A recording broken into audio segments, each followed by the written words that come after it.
교사의 시각에서 한국 사회와 교육 현장을 짚어보는 교사의 눈 시간으로 이어가겠습니다. 최근 안타까운 통계가 또 하나 나왔습니다. 초중고등학생 100명 가운데 3명이 학교폭력 피해를 겪은 적이 있다고 응답한 겁니다. 역대 최고치인데요. 처벌 수위를 높이고 해마다 대책을 내놓는데도 이렇게 좀처럼 학교폭력 피해가 줄어들지 않는 이유 어디에 있을까요? 먼저 영상 보고 오겠습니다.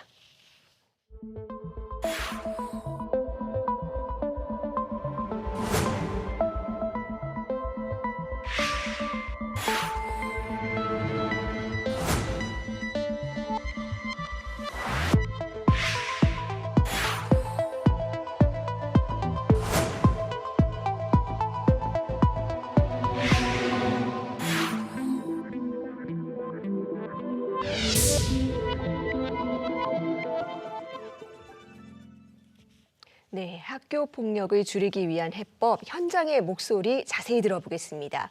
경기 아인초등학교에서 학교폭력 책임 교사를 맡고 있는 이상우 선생님과 함께합니다. 어서 오세요. 안녕하세요. 네, 이 초중고등학생 2.5%가 학교폭력 피해를 겪은 적이 있다. 12년 만에 최고치입니다. 어떻게 보셨습니까? 이번에 학교폭력 실태 조사 결과를 보면 4학년부터 6학년까지 조사하는 초등이 5%, 중학교 2.1%, 고등학교 0.7%나 나와서 초등의 응답률이 상대적으로 높습니다. 이에 대해서 학교폭력이 저열량화되고 있다고 해석되기도 하는데, 하지만 학교폭력의 심각성이 강조되는 사회적 분위기와 학교폭력 예방 교육의 효과로 학교폭력에 대한 학생들의 인지도와 민감도가 높아져서 피해 응답률이 높아졌다는 의견이 다수입니다. 학교폭력 실태 조사와 다르게 학교폭력이 정식으로 신고되어 학교폭력 대책 심의위원회를 가는 비율은 초등학교가 가장 적다는 점도 주목합니다. 다만 안타까운 것은 매년 최고치를 찍어서 아이들이 좀 고통을 많이 당하고 있다는 부분은 개선이 꼭 필요하지 않나 생각합니다. 네, 실제로 학교폭력 피해 건수도 늘어나고 있는 면이 있고 여기에 대한 민감도도 확대되는 면이 있다라고 말씀을 해주셨는데요. 피해 유형 자세히 살펴보니까 언어폭력이 가장 많은 비중을 차지했습니다. 이런 현상은 어떤 의미가 있는 걸까요? 아무래도 아이들이 학교에서 생활하다 보니까 말로 하다 보니까 이제 그런 부분도 있기도 하고요. 인터넷 동영상 콘텐츠를 많이 보는 것도 있고 게임 사이트, 다양한 SNS 플랫폼을 이용하면서 학생들이 폭력적인 말이나 글을 경험할 가능성이 매우 높습니다. 이러한 부정적인 영향으로 인해서 학생들의 언어 생활도 영향을 미친다고 볼 수 있겠습니다. 가정과 학교에서 계속적인 필요한 부분이고요.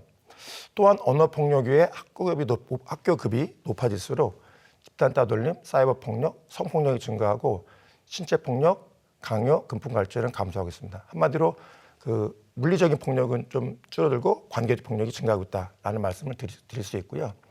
근데 최근에 들어서 인터넷상에서 또는 중고마켓이나 그런 데서 이제 사기를 학생을 이용해서 통장 이용해서 사기하는 경우가 있고요.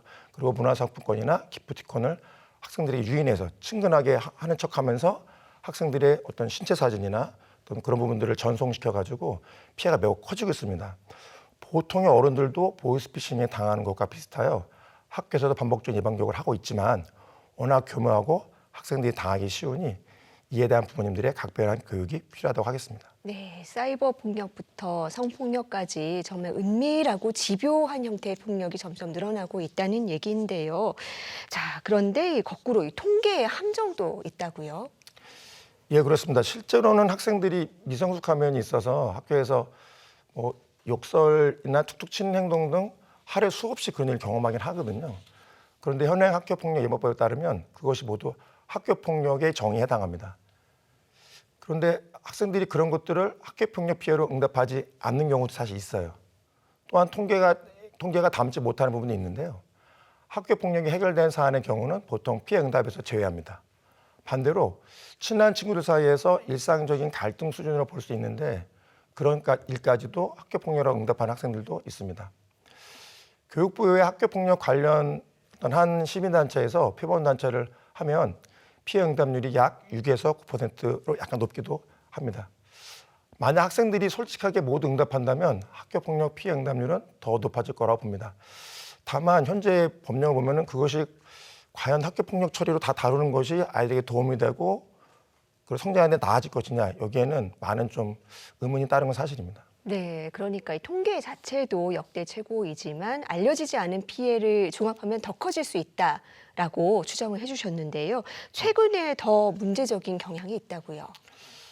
그러니까 이제 학교폭력예방법이 제정된 지가 이제 21년째입니다. 네. 21년째인데 학교폭력대책심의위원회가 교육지원청으로 옮겨가고 또 이제 그 입시에 대한 불이익도 더 주고 엄벌주의죠. 그리고 피해 학생 신고 어떤 가해 학생 부모가 학교폭력을 신고하는 소위 말하는 맞학폭, 맞신고죠. 그러니까 자기의 어떤 그 잘못을 감추기 위해서 너도 잘못했다라고 허위 신고하는 경우도 있고 과장 신고하는 경우도 있습니다. 반대로 학교폭력 피해 사실이 거의 없음에도 끊임없이 학교폭력을 신고해서 반 학생들과 선생님이 시달리고 담임 교체가 수시로 일어나는 경우도 있고요. 그리고 학교폭력 업무가 기피 업무가 돼서 교육력이 약화되는 것도 사실입니다. 그리고 이제 변호사를 이제 선임에 급제하고 있는데 사실 변호사 선임이 꼭 엄청 도움되는 건 아니거든요. 극히 일부분 도움되는데 너무 과도하게 하다 보니까 행정심판과 행정소송이 남발되고 있고 인용률은 10% 남짓 불과한데도 불복률은 매년 높아지고 있습니다. 네, 그러니까 이 당장의 처벌을 모면하려고 소송을 계속 걸면서 예. 버티는 경우가 최근에 급증하고 있는 것 같은데 이러한 문제를 해결하기 위해서 일부 지역에서는 이 초등학교 1, 2학년 학생들의 경우에는 숙려제를 활용하고 있습니다. 이 부분이 현장에서 잘 되고 있을까요? 지금 사실 시작한 지 얼마 되지는 않았는데요. 그러니까 최근 3년간 서울 초등학교 기준으로 보면은 1, 3학년까지 학교폭력 시민 건수가 약 3분의 1이 조치 없음이에요. 말 그대로 학폭이 이제 아님이라는 건 얘기인데요. 근데 그 과정에서 학생 학부모가 너무 고통을 많이 당하는 거예요. 학교도 마찬가지고요. 그래서 교육 현장에서는 경미한 사안에 대해서는 교육적으로 해결하기 위해 상담, 화해, 조정 전문가로 구성된 관계지원단, 학교 외부에 있겠죠. 거기 교육지원청에서 학교를 지원한 형태입니다. 그래서 교육부가 내년 3월부터는 초등학교 1, 2학년 대상으로 관계회복 숙련제도를 시범적으로 도입하고 올해 2학기부터 서울을 비롯한 몇몇 교육청들이 시행하고 있는데 어떤 방식으로 내냐면 학교폭력 신고가 되면은 보통 바로 조사하고 전담교육하는데 그렇게 신고를 하는 것이 아니라 2주간 대화 모임하고 신속하게 교육적 해결을 도우려 하고 있습니다. 아직 시행 초기라 장담할 수 없지만 학교의 분쟁 조정 부담을 덜어주고 효과가 높을 거라는 기대가 있는 분위기입니다. 네, 저희가 실제로 취재를 해보니까 뭐 그대를 밀어주지 않았다, 말을 걸어주지 아, 않았다 맞습니다. 이런 이유로도 학폭이 가는 경우가 있더라고요. 그렇기 때문에 이 학교 현장에서 이 중재를 또 하고 또 교사들의 역할도 중요한 부분이 있을 것 같은데 선생님께서 직접 쓰신 책이죠. 이 지혜로운 교사는 어떻게 학부모 상담을 하는가, 학부모 상담의 중요성을 강조하고 계세요. 이유가 뭘까요? 사실 현행 지금 법률이 너무 학폭력의 정의가 넓고 또 엄벌주의 경향이 있다 보니까 그리고 이것이 준사법기구가 돼서 올라가면 올라갈수록 많이 힘들어하는 거예요, 학부모님들이. 그러니까 마치 경찰 조사 받는 느낌 같고 법정 소송하는 느낌 받거든요. 그래서 지금 선생님들도 많이 어려움을 겪고 있고 좀 기피하는 성향이 있어요. 상담도 부모님도 좀 미안해하는 것도 있고. 그래서 지금 집중 상담 주간이 이제 많이 없어지고 있거든요. 그래서 이제는 교사 학부모 사이가 멀어지는 것이 아니라 좀 가까워질 필요가 있다고 봅니다. 제 경험이나 주변 선생님 많이 봐도 평소에 교사와 학부모의 신뢰가 형성되면 반갑지 않고 좀 고통스러운 학교폭력 문제도 효과적으로 해결할 사례를 수많은 사례를 경험했거든요. 그래서 교사는 교육의 전문가로, 부모님은 양육의 전문가로 아이의 성장을 위한 한 팀이 되어야 되겠습니다. 서로 존중하며 아이에 대한 필요한 정보를 나누고 함께 문제 해결책을 찾아 나가고 아이가 균형 있게 성장할 수 있도록 적절히 소통하는 것이 필요하다고 생각합니다. 네, 사실 학교 폭력 업무가 현장에서도 굉장히 좀 어렵고 기피하는 업무 아니겠습니까? 맞습니다. 네. 선생님들이 좀 참고하실 만한 부분도 있을까요? 그러니까 사실 선생님들 제가 마음이 좀 아픈데요. 선생님들이 많이 고통을 많이 당하고 있거든요. 도와주고 싶어도 뭐라 말을 못해. 이 말하면은 부모님이 고통스러워 힘들어하셔서. 그래서 지금 필요한 것은 그러니까 선생님들이 우선 오늘 주말 저녁 아닙니까?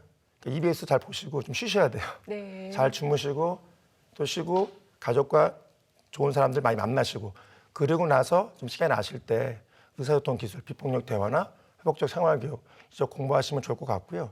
그리고 실천하시다 보면은 분명히 쌓이거든요, 이것이. 그러면 훨씬 대화가 원활해지고요. 마지막으로 학교폭력 문제는요, 혼자서는 절대 할 수가 없습니다. 그래서 담임 선생님, 담당 선생님, 그리고 상담 선생님, 보건 선생님, 그리고 학교 내외 어떤 그 상담 청소년 전문가, 그리고 학교장님과 함께 협력해서 한다면은 학교폭력 문제도 교육의 집단이성으로 잘 이겨내고 선생님들도 보람을 찾을 수 있다고 생각합니다. 네, 학교 폭력 정말 반드시 없어져야 하지만 또 해결하기 어려운 문제이기도 합니다. 교육 당국이 체계적인 지원책과 함께 또 교육적인 해결을 이끌 수 있는 환경 조성도 필요하겠다는 생각이 듭니다. 선생님 오늘 말씀 잘 들었습니다. 감사합니다. 네, 고맙습니다.